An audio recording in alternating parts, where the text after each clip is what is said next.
देखो स्पेक्ट्रम तो हम लोग पढ़ लिया, अब हम लोग पढ़ने जा रहे हैं हाइड्रोजन स्पेक्ट्रम। हाइड्रोजन स्पेक्ट्रम पता है रदरफोर्ड से पूछा गया what is reason behind hydrogen spectrum and Rutherford was specialist, उसके पास इसका आंसर नहीं था। रदरफोर्ड ने हाइड्रोजन स्पेक्ट्रम के बारे में कुछ बातें नहीं करा। क्या है हाइड्रोजन स्पेक्ट्रम ये समझते हैं पहले, है ना। यहां पे मान लेते हैं कि हमने H एटम लिया है। H एटम एक नहीं है, बिलियंस ऑफ H एटम है, बिलियंस। अच्छा सारे H एटम है ना स्फेरिकल होगा, सबका एक अपना एनर्जी लेवल होगा जो हमने पढ़ा है बोर मॉडल में, याद करो। सबका फर्स्ट ऑर्बिट में अगर इलेक्ट्रॉन होगा तो -13.6 इलेक्ट्रॉन वोल्ट एनर्जी होगी। बोलो यहाँ पे H एटम का सैंपल है और हमने उसको क्या किया, मान लो एनी हम इलेक्ट्रिकल डिस्चार्ज से हीट कर रहे हैं इसको। क्या कर रहे हैं समझ गए? मतलब हम यहाँ पे H एटम को ऑल पॉसिबल एनर्जी पैकेट दे रहे हैं बाहर से, इलेक्ट्रिकल डिसइंटीग्रेशन या इलेक्ट्रिकल डिस्चार्ज कर रहे हैं। मतलब H atom is pass through energy packets billions of. Welding gas देखे, वेल्डिंग वगैरह करते हुए देखो कितनी, मान लो उस तरह का यहाँ पे रेडिएशन डाल के हर H एटम के इलेक्ट्रॉन को उसके ग्राउंड स्टेट से किसी ना किसी एक्साइटेड स्टेट में भेजा गया हो। समझ में आ रहा है? मान लो बिलियंस ऑफ H एटम है, कुछ H एटम के इलेक्ट्रॉन ग्राउंड स्टेट से 2 पे गया होगा by taking the energy from the electrical discharge. कुछ H एटम के इलेक्ट्रॉन 1 से 3 पे गया होगा, कुछ 4 5 6 7। हर एनर्जी लेवल पे इलेक्ट्रॉन्स होंगे because of this electrical discharge.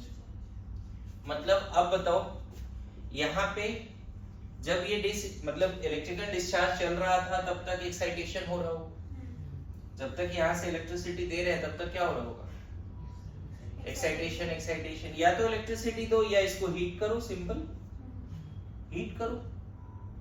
मेरी बात समझ रहे हो? हर तरह का एनर्जी पैकेट इसको दिया। अब यहाँ बताओ यहाँ पे क्या है, heated sample of H atoms है। बोलो heated sample of H atoms है यहाँ पर। पहले हमने इलेक्ट्रिकल डिस्चार्ज के थ्रू H एटम के इलेक्ट्रॉन्स को कहाँ भेज दिया, बिलियंस ऑफ H एटम है और उसके इलेक्ट्रॉन्स कहाँ भेज दिए हमने, 2 पे 3 पे 4 पे 5 पे 6 पे, हर जगह पे भेज दिया। चलेगा?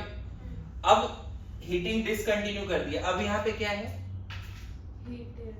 Heated sample of H atom है जिसके इलेक्ट्रॉन्स कहाँ पर है, क्या ग्राउंड स्टेट पे है, जिसके इलेक्ट्रॉन कहाँ पर है, ऑल पॉसिबल एनर्जी स्टेट पे, 2 पे 3 पे 4 पे 5 पे 6 पे सो ऑन। बोलो है, गुड टू गो। बोलो अब बताओ क्या एक्साइटेड स्टेबल है उसके लिए, नहीं है, पहले ही सिखाया है। वो क्या करेगा, एनर्जी पैकेट निकाल के ग्राउंड स्टेट पे आएगा। बैक ट्रांजिशन में उसका फ्रीडम था, याद करो कि रुक रुक के आएगा, डायरेक्ट आएगा, डायरेक्ट भी आ सकता है, रुक रुक के भी आ सकता है, बताया था ना। रिएक्शन हो। जैसे एक बात बताओ, होता क्या है, जैसे मान लो एक आयरन रॉड लिया और उसको गर्म कर रहे हो, स्टोव में ही रख के, घर पे एलपीजी में रख के गर्म कर रहे हो आयरन के रॉड को, क्या होता है थोड़े समय के बाद वो रेड हो जाता है, उसको हो जाता है। क्यों हुआ होगा रेड, क्यों, वही तो समझना है। जो फ्लेम है, आग है, उससे जो पैकेट निकला, उस पैकेट को किसने लिया होगा, आयरन एटम के इलेक्ट्रॉन ने। और वो इलेक्ट्रॉन कहाँ चला गया होगा, वहीं पे आयरन एटम के अंदर ही एक्साइटेड स्टेट पे होगा कहीं ना कहीं। तो जब तक तुम उसको गर्म कर रहे हो, इलेक्ट्रॉन एनर्जी ले रहा है और higher higher higher higher orbit पे जा रहा है, आयरन के हायर हायर ऑर्बिट पे। बात समझे? और तब जब तक उसको वहां रखोगे वो चलता रहेगा, वहां मेंटेन भी रहेगा, क्योंकि वो टेम्परेचर उसको मिलता जा रहा है तो वहां पे मेंटेन, वो बैक नहीं आ रहा है।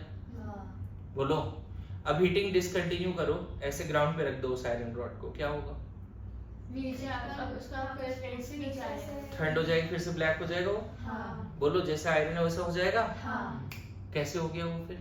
क्योंकि इलेक्ट्रॉन वापस से नीचे आ गया ग्राउंड स्टेट। हीटिंग डिसकंटिन्यू किया तो electron back to ground state या बैक टू ओरिजिनल पोजीशन आएगा जहां पे पहले था। हाँ बोलो हाँ सेम चीज यहाँ होगा ना, पहले तुमने हीट किया तो क्या होगा, हाइड्रोजन एटम का इलेक्ट्रॉन 1 से कहां जाएगा, किसी भी 2 3 4 5 6 7 इंफिनिटी कहीं भी जाएगा। हाँ, अब यहाँ हीटेड सैंपल था, अब हीटिंग डिसकंटिन्यू कर दिया, अब हीटेड सैंपल, अब क्या होगा, ग्राउंड पे आएंगे सब इलेक्ट्रॉन्स, किसी भी एक्साइटेड स्टेट से इलेक्ट्रॉन कहाँ आएगा, ग्राउंडेड स्टेट पे आएगा। तो यहाँ पे कितने रेडिएशंस निकलेंगे सोच सकते हो? बहुत सारे, बहुत सारे रेडिएशंस निकलेंगे। अरे बोलो इन सारे रेडिएशन को प्रिज्म से पास कर दो। ये एमिटेड सैंपल है ना, एटम है, हीटेड सैंपल ऑफ एटम है, इससे जो रेडिएशन निकला उसको प्रिज्म से पास कर रहे हैं और उसका इंप्रेशन ले रहे हैं फोटोग्राफिक प्लेट पर। समझ में आ रहा है? तो ऐसा देखा गया बच्चे, है ना, कि यहाँ पे ना बहुत क्लोजली प्लेस्ड लाइंस मिले, शार्प लाइन, डार्क लाइन नहीं, क्या मिले, फिर थोड़ा गैप देके फिर से लाइंस मिल रहे हैं। बैंड की तरह नहीं, हाँ बैंड की तरह है लेकिन क्लोजली स्पेस्ड लाइंस है। फिर यहाँ पे ऐसा ऐसा दिख रहा है, बात समझे? This is called hydrogen spectrum, this is called hydrogen spectrum. When heated sample of when radiation coming from heated sample of hydrogen is passed through prism and the impression is taken on photographic plate, we are going to get so many sharp lines, we are closely placed also, and these are called hydrogen spectrum. Is it absorption या emission spectrum? It is absorption spectrum or emission spectrum? अभी पढ़ाया। कहाँ से light आ रहा है, कुछ emitter है ना यहाँ पे, कहाँ व्हाइट लाइट और बीच में कहाँ कुछ रखा हुआ है, दिस इज, कोई बोले हाइड्रोजन स्पेक्ट्रम क्या है तो बोलना एमिशन स्पेक्ट्रम है। It is band spectrum, continuous, discontinuous या line spectrum, it is line spectrum, it is atom का है, यहाँ पे एटम का वेपर है, एटम का एमिशन स्पेक्ट्रम हमेशा लाइन होता है। मॉलिक्यूल अगर यहाँ पे हो तो फिर बैंड बोलते हैं, और व्हाइट लाइट अगर जा रहा है तब कंटीन्यूअस होता है। सब पढ़ के तुरंत भूल जाते हैं। हाँ, अभी स्पेक्ट्रम इसी वजह से पढ़ाया भी गया था। Now what is emission spectrum, फिर से रिपीट कर रहा हूँ, hydrogen emission spectrum, when radiation coming from heated sample of hydrogen is passed through prism, their impression is taken on photographic plate. We are going to get so many series spectral lines on the photographic plate, and these are called hydrogen spectrum. These are called hydrogen spectrum. देखो next page में यहाँ पे लिखा हुआ है कि when an electric excitation is applied, मिला? When an electric excitation is applied on hydrogen atom, hydrogen atomic gas at low pressure, a bluish light is emitted. मिला? When a ray of this light is passed through a prism, a spectrum of several isolated sharp lines are obtained. The wavelength of various lines so that spectrum lines lie in visible UV IR. These lines are grouped into different series, Lyman series, Balmer series, Paschen series, मिल रहा है? Brackett series, Pfund series, Humphrey series, मिल रहा है ये सारी चीजें? बोलो, ये मैं समझाता हूँ क्या है बार्मर सीरीज, लाइमन सीरीज। इधर सब लोग इधर ध्यान दें, लिखने से पहले वो पूरा तो लिखना ही है।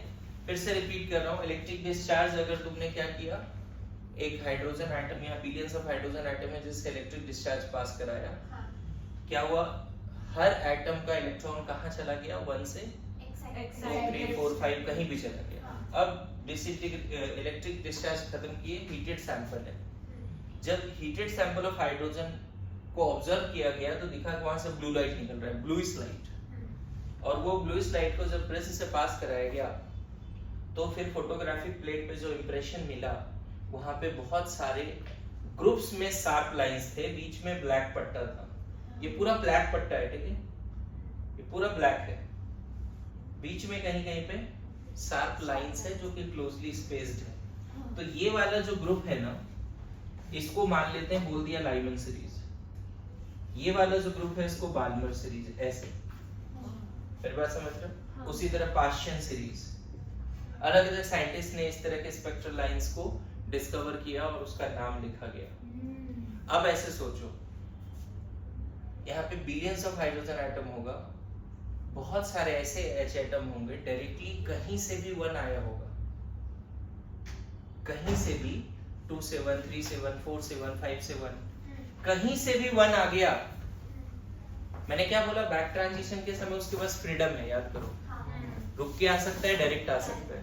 तो कहीं से भी अगर वन आ गया, दैट इज लाइमन सीरीज। किसी भी एक्साइटेड स्टेट से जब वन आ रहा है, कहीं से भी वन आ रहा है, तो उसके कॉरस्पॉन्डिंग जो एनर्जी पैकेट निकलेगा, इधर इधर फोकस फोकस, कहीं से भी जब कंसेप्ट एक्सप्लेन करें तो फोकस करो, कहीं से भी जब वन आ रहा है, ठीक है, ग्राउंड स्टेट पे, तो क्या लगता है उन सारे ट्रांजिशन में एक पैकेट निकला होगा, एमिट हुआ होगा, 4 7 3 7 2 7 7 7 6 7, कहीं से भी वन आ रहा है तो क्या निकला होगा, कोई एनर्जी पैकेट निकला होगा। Good to go. तो वो पैकेट, कोई ना कोई एनर्जी पैकेट एक लाइन को क्रॉसपॉन्ड करेगा। मान लो 4 से 1 आया तो वो एक लाइन बनेगा, 5 से 1 आया तो एक दूसरा लाइन बनेगा, 6 से 1 आया तीसरा लाइन बनेगा। इसीलिए लाइमन सीरीज क्या बोलते हैं, कहीं से भी 1 आ जाए तो क्या कहलाता है, लाइमन सीरीज। उसके बाद देखो, कहीं से भी पहले 2 आए फिर 1 आया तो अलग बात है, लेकिन कहीं से भी 2 आ जाता है तो वो क्या कहलाता है, बाल्मर सीरीज। कहीं से भी पहले 3 आता है, पास्शियन सीरीज। कहीं से भी 4 आएगा तो ये अलग अलग साइंटिस्ट ने ये बातें करा है। मेरी बात आ रही है समझ में? बोलो। अभी ये पेज पूरा लिखना है, ये वाली पेज देखो, यहाँ पे क्या लिखा है, कहीं से भी 1 आ रहा है तो क्या है, लाइमन। कहीं से भी 2 आ रहा है तो, है ना, समझ में आ रहा है? और ये जज्बात भी लिखना है, ये जो यहाँ पे लिखा है ना, फिर से एक बार पढ़ देता हूँ। When an electric excitation is applied on hydrogen atomic gas at low pressure, a bluish light is emitted. When a ray of this light is passed through a prism, a spectrum of several isolated sharp lines is obtained. The wavelength of various lines show that spectrum lines lie in visible UV and IR. These lines are grouped into different series. उसका क्या नाम रख दिया है, Lyman, Balmer, पास्शियन, है ना, ये सब नाम रख दिया है। क्लियर है? बोलो। चलो जल्दी लिखो, फिर मैं डायग्राम बना देता हूँ। क्विक। इधर देखिए, हाइड्रोजन स्पेक्ट्रम इज एमिशन और absorption, emission. Line spectrum, band spectrum, continuous, discontinuous, continuous, discontinuous. Line बन गया ना तो डिसकंटीन्यूअस हुआ ना, डिसकंटीन्यूअस। ओके, कभी कभी कैरेक्टर आ जाएगा कि ये क्या क्या है, तो लाइन स्पेक्ट्रम है, एमिशन है, डिसकंटीन्यूअस है। अब देखो यहाँ पे समझना, मैंने डायग्राम बनाया था उस दिन, फिर से एक डायग्राम बना रहा हूँ, सब लोग समझो। हर हाइड्रोजन एटम का एक अपना एनर्जी लेवल होगा, बोलो, होगा ना। हर हाइड्रोजन एटम का एक अपना एनर्जी लेवल होगा, मानते हो इस बात को? बोलो, मानते हो ना इस बात को? अब बताओ, हर एटम के लिए ऐसा डायग्राम बनाना पॉसिबल तो है नहीं, तो हम क्या करते हैं, एक डायग्राम में ही हर एटम को दिखा देते हैं, 1 2 3 4 5 6 7, और एक मान लेते हैं यहाँ पे इंफिनिटी। गौर करो, मैं यहाँ पे ये बोलना चाह रहा हूँ कि बहुत सारे सैंपल में एटम होगा जो कहीं से भी डायरेक्ट कहाँ आया होगा, 1। कहीं से भी क्या आया होगा, 1। and this is called Lyman series. Diamonds. This is called Diamond series. Lyman series.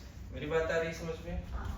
Sample में बहुत सारे ऐसे एटम होंगे जो कहीं से भी पहले 2 आया होगा, उसके बाद 1 आएगा, लेकिन पहले कहीं से भी उसके बाद 1 तो आएगा ही, देखो ना।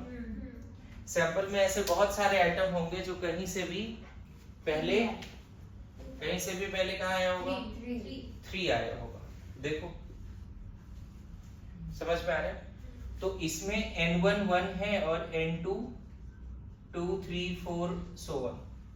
This is called Lyman series. हाँ. है ना? इसमें N1 कितना है? 2 और N2 3 4 This is called Balmer series. इसमें N1 3 है, N2 4 5 6 This is called Parshian series. समझ में आ रहा है? ये एक लाइन किसी एक एटम के इलेक्ट्रॉन के ट्रांजिशन को बता रहा है। मेरी बात समझ रहे हो? एक लाइन एक एटम के इलेक्ट्रॉन के ट्रांजिशन को बता रहा है। क्लियर है? कहीं से भी कहाँ आ सकता है बताओ? 4 कहीं से भी 4 आ गया, कहीं से भी 5 आ गया, कहीं से भी 6 आ गया, ऐसे तो अलग अलग सीरीज बनता है। This is called hydrogen spectrum, है ना? मेरी बात आ रही समझ में? नाउ यहाँ को बहुत इंपॉर्टेंट बात चल रहा है, अब देखो ध्यान देना। लाइमन सीरीज मतलब कहाँ से कहाँ? फिर से याद करो, रट्टा मारो। कहीं से भी 1 पर, कहीं से भी मतलब 1 से 1 नहीं, 2 से 1, 2 से, है ना? 3 से 1 4 से 1 5 से 1 6 से 1 बाद में सीरीज रट्टा मारेंगे। 3 से 3 कहीं से भी 2, कहीं से भी 2 1 2 ठीक है। नाउ वेरी इंपॉर्टेंट, कोई बोले लाइमन सीरीज में फर्स्ट लाइन का क्या मतलब है? लाइमन सीरीज में फर्स्ट लाइन का क्या मतलब है? फर्स्ट लाइन में ये वाली मतलब जो फर्स्ट एक्साइटेशन ऑर्बिट से ग्राउंड स्टेट फर्स्ट लाइन मतलब 2 से 1। हाँ. लाइमन सीरीज में फर्स्ट लाइन मतलब 2 से 1, इसी को अल्फा लाइन भी बोलते हैं। लास्ट लाइन लाइमन सीरीज में क्या? इन्फिनिटी से 1 लास्ट लाइन और limiting line, limiting line. Second line in Lyman series 3 से 1, second line in Lyman series 3 से 1, third line in Lyman series 4 से 1 5 से 1 6। समझ में आ रहा है? उसी तरह first line in Balmer series 3 से 2, है ना? बाल्मर सीरीज का ये कौन सा लाइन है? फर्स्ट लाइन या alpha line. Last line in Balmer series limiting line infinity to 2 last line, याद रहेगा? किसी भी सीरीज में फर्स्ट लाइन मतलब सबसे छोटा वाला लाइन और लास्ट लाइन मतलब सबसे बड़ा वाला लाइन। मेरी बात आ रही है समझ में? फिर से रिपीट कर रहा हूँ। अब बताओ लाइमन सीरीज में कौन सा स्पेक्ट्रल लाइन है जिसकी एनर्जी सबसे ज्यादा है? एनर्जी सबसे ज्यादा है। कौन सा ऐसा स्पेक्ट्रल लाइन है जिसकी एनर्जी सबसे ज्यादा है? लिमिटिंग लाइन जो इन्फिनिटी से 2 से 1 आएगा तो 10.2 पैकेट का एनर्जी रिलीज करेगा हाइड्रोजन के लिए, होता है। और इन्फिनिटी से 1 आएगा तो 13.6। Electron volt. बाकी सारे लाइन का एनर्जी जो है ना 10.2 और 13.6 के बीच का होता है। तो which line in Lyman series is having maximum energy? Limiting first line Limiting. Last line limiting line last line 13.6 ये वाला जिस ये सारे रेड लाइन में जो सबसे बड़ा लेंथ है उसकी एनर्जी भी ज्यादा है। क्रॉस 13.6 समझ में आया? इसकी जो एनर्जी है ना बच्चे, यहाँ पे इससे जो एनर्जी पैकेट निकलेगा वो प्लस 10.2 और इससे जो एनर्जी पैकेट निकलेगा 13.6 इलेक्ट्रॉन। तो कभी कभी आपसे पूछा जाएगा कि लाइमन सीरीज में मैक्सिमम एनर्जी वाला लाइन कौन सा है? Infinity to 1। लाइमन सीरीज में मिनिमम एनर्जी वाला लाइन कौन सा है? Alpha line. Very good. तो इसका एक और नाम लिख सकते हैं ई मिनिमम। ये लाइन का क्या दूसरा नाम है? ई मिनिमम। इस लाइन का एक और क्या नाम लिख सकते हैं?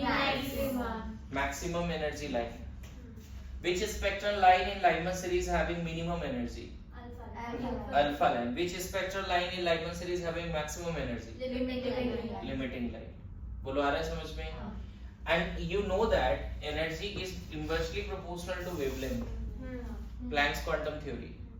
तो बताओ कौन सा स्पेक्ट्रल लाइन लाइमन सीरीज में है जिसकी वेवलेंथ मैक्सिमम होगी? Alpha line. Very good.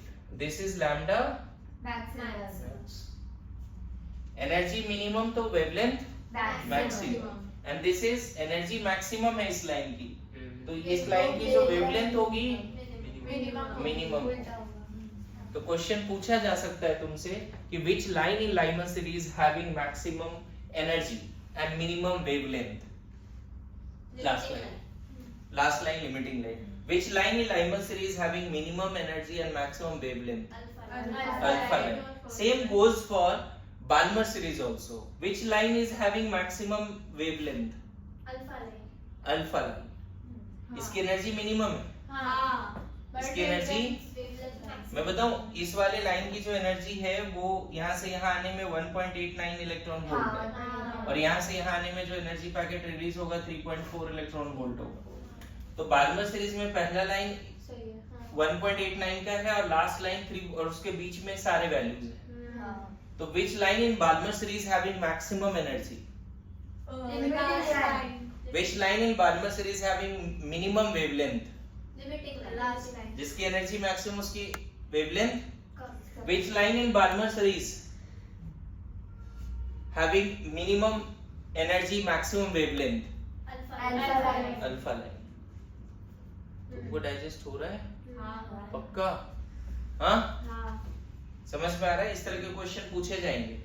अब ये देखा गया बच्चे हाइड्रोजन के लिए जब फर्स्ट और लास्ट लाइन का जब वेवलेंथ निकाला गया, फर्स्ट और लास्ट लाइन का जब लाइमन सीरीज में हाइड्रोजन एटम के लिए फर्स्ट और लास्ट लाइन का जब वेवलेंथ निकाला गया, गौर करना, लाइमन सीरीज में फर्स्ट लाइन और लास्ट लाइन का जब वेवलेंथ निकाला गया तो वो वेवलेंथ यूवी रीजन से मैच किया. यहाँ पे देखो यूवी रीजन का वेवलेंथ कहाँ से कहाँ तक है? 150 एंगस्ट्रॉम से 3800 एंगस्ट्रॉम. इसीलिए बोला जाता है लाइमन सीरीज कौन से रीजन में लाई करता है? UV region. कहाँ पे लाई करता है? फर्स्ट लाइन का वेवलेंथ निकाल लोगे, लास्ट लाइन का वेवलेंथ निकाल लोगे और उसको कंपेयर करोगे ये वाला डेटा से जब उधर पढ़ाया था बहुत पहले यूवी रीजन का वेवलेंथ कहाँ से कहाँ तक होता है. तो मैच करोगे तो पता चला लाइमन सीरीज का स्पेक्ट्रल लाइंस का जो वेवलेंथ है वो किस रीजन से बिलोंग कर रहा है? यूवी रीजन से. जबकि बाल्मर सीरीज बिलोंग करता है विजिबल रीजन से. किससे? इसका भी लैम्डा मैक्स और लैम्डा मीन निकालोगे और उसको मैच करोगे ना तो पता चला कि वो कहाँ से कहाँ तक आएगा? 4000 से 7000 के बीच में. मतलब ऐसे टू बी प्रिसाइज 3800 से 7600 के बीच में आ जाएगा. और यही नहीं बच्चे, बाल्मर सीरीज ना विजिबल रीजन में लाई करता है. एनसीईआरटी ने उसके डायग्राम में क्या लिखा है एक बार देखो. एनसीईआरटी उसके डायग्राम में एक बड़ा अच्छा डायग्राम बनाया है एनसीईआरटी ने यहाँ पे. उसमें देखो बाल्मर सीरीज में बोल रहा है कि फर्स्ट लाइन रेड है बाल्मर सीरीज का. बाल्मर सीरीज का फर्स्ट लाइन रेड है, सेकेंड लाइन ग्रीन है, थर्ड लाइन ब्लू है, फोर्थ लाइन वॉयलेट है. मतलब कोई अगर पूछे हाइड्रोजन के लिए बाल्मर सीरीज कहाँ लाई करता है, कौन से रीजन ऑफ स्पेक्ट्रम में, इलेक्ट्रोमैग्नेटिक स्पेक्ट्रम के कहाँ लाई करता है बाल्मर सीरीज? विजिबल रीजन में. लाइमन कहाँ लाई करता है? यूवी में. बाकी ये सब आईआर में करता है. इसको रट के जाना है. सारे आईआर में. समझ में आया? बोलो. तो अभी पता नहीं मैं पिछले 10-15 मिनट से इतने सारे कंसेप्ट यहाँ एक्सप्लेन किया हूँ कि अभी सब आपके पास एकदम अच्छे से लिखा होना चाहिए कि first line in Lyman series का क्या मतलब है, first line in Balmer series का क्या मतलब है, which spectral line in Lyman series having maximum wavelength.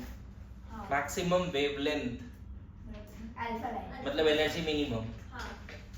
Which spectral line in Lyman series minimum wavelength. मेरी बात आ रही है समझ में? अब वो टेबल मॉड्यूल से देख के वो टेबल भी लिखिए, है ना, कौन सा सीरीज कहाँ लाई करता है. ये वाला पार्ट अभी समझ में है? ये वाला पार्ट है ना. ये टेबल भी पूरा लिखना है, ये भी पूरा लिखना है. ठीक है, लिखो जल्दी लिखो. तो ये डायग्राम में जाएगा ना। बिल्कुल, ये डायग्राम जो मैंने बनाया तो बनाना ही पड़ेगा, है ना।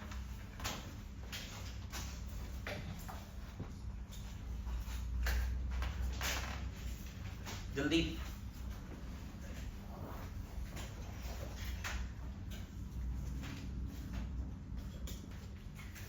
इसमें कुछ क्वेश्चंस अगर मैं बोलूं करने के लिए, हटा दूं ये।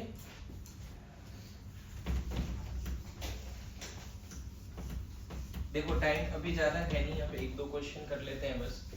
मान लो अगर तुमसे बोला जाता है कैलकुलेट, है ना, सिर्फ ये क्वेश्चन बोला जाएगा, calculate lambda max of Balmer series for H atom.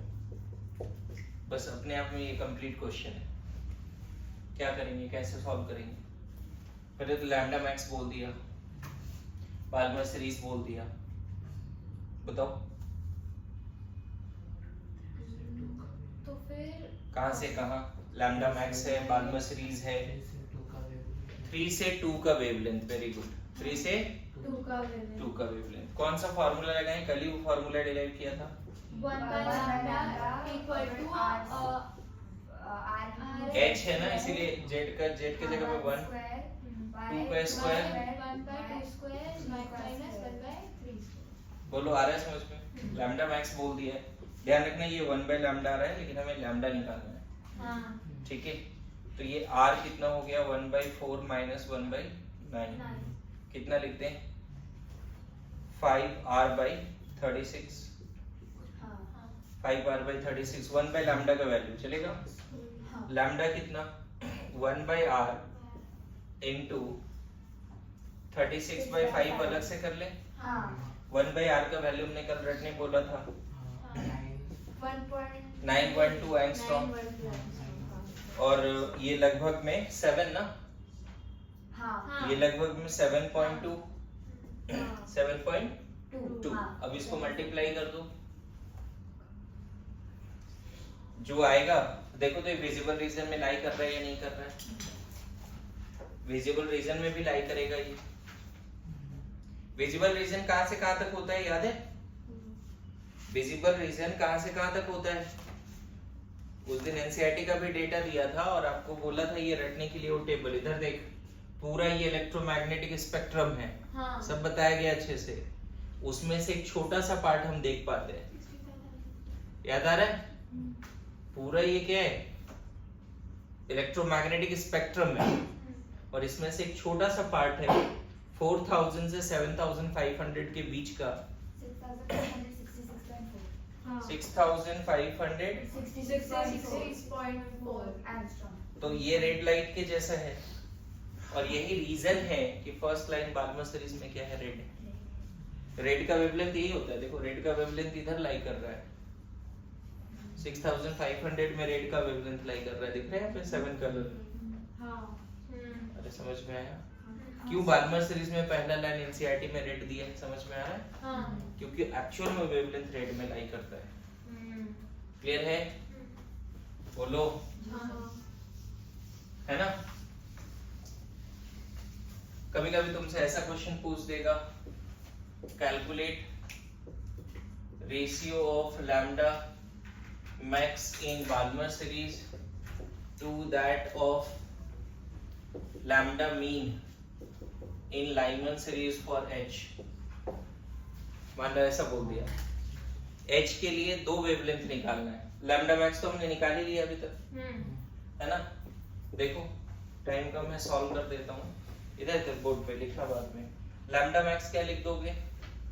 Lambda max, है ना, एच के लिए बाल्मर सीरीज ये कितना आ रहा है? 36/5r, ये रख दें, ये तो निकाल ही दिया ना। अब हमें 1/λ मिनिमम निकालना है, एच के लिए भी निकालना है, लेकिन कौन सा सीरीज है? To that of Lyman series बोल रहा है। लाइमन सीरीज में मिनिमम वेवलेंथ कौन से स्पेक्ट्रल लाइन का होगा? लाइमन सीरीज में मिनिमम वेवलेंथ कौन से स्पेक्ट्रल लाइन का होगा? 1 से इंफिनिटी। पहले तो 1 से इंफिनिटी कभी जा नहीं रहा है, इनिशियल है, इंफिनिटी टू 1। तो r हाइड्रोजन है 1 का स्क्वायर और यहाँ इंफिनिटी का स्क्वायर 0 है ना। तो ये सिर्फ r के बराबर आता है, तो लैम्डा मिनिमम कितना हो जाएगा 1/r 1/r। है ना। अब हमें क्या चाहिए, रेशियो चाहिए ना। तो lambda max by lambda mean का रेशियो चाहिए। 36/5r divide by 1/r 1/r ना। तो देखो कैलकुलेशन करने की जरूरत नहीं है। 36:5 कभी कभी ऐसा सवाल आएगा, ठीक है। बोलो। तो आप लोग बहुत सारे क्वेश्चंस करके आइए।